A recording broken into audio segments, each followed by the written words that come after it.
가시를 통하여 오는 은혜. 성경 본문 고린도후서 12장 10절 말씀입니다. 다 같이 합독하시겠습니다. 그러므로 내가 그리스도를 위하여 약한 것들과 능욕과 궁핍과 박해와 공고를 기뻐하노니 이는 내가 약한 그때에 강함이라. 아멘. 우리들은 간혹 이러한 생각을 할 때가 있습니다. 내가 예수 그리스도를 믿고 성령 체험도 하고 구원의 확신을 얻었는데 왜 나의 생활에서 가시가 떠나지 않을까? 그러나 이와 같은 가시는 예수 그리스도의 사도 중의 사도인 바울에게도 있었습니다. 그는 하늘나라를 다녀오기까지 한 위대한 사도였지만 그의 약한 것들과 능욕과 핍박과 곤란과 궁핍이 그에게 가시가 되었다고 했습니다.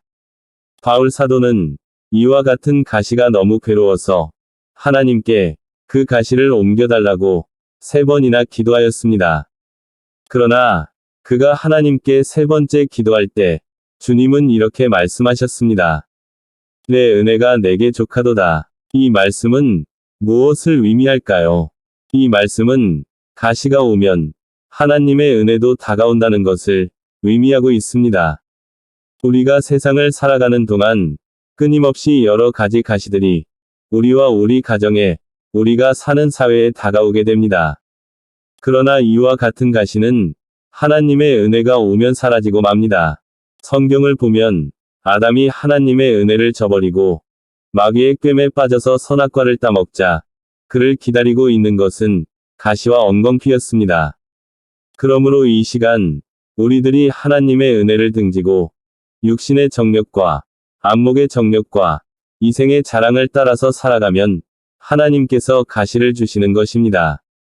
예루살렘을 떠나서 여리고를 향하여 내려가던 사람처럼 세상을 향해서 나아가면 주님께서는 우리들의 생활과 육체에 사탄의 사자로 약한 것들, 능욕, 궁핍, 핍박, 곤란과 같은 가시를 보내셔서 우리를 찌르게 하십니다.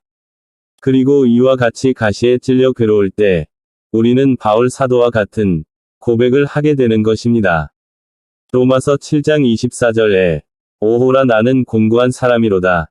이 사망의 몸에서 누가 나를 건져내랴 고 말했습니다. 이와 같이 우리로 회개하고 하나님 앞에 돌아오게 하기 위해서 하나님께서는 가시를 보내시는 것입니다. 육체의 가시는 우리를 멸하려고 주어진 것이 아닙니다.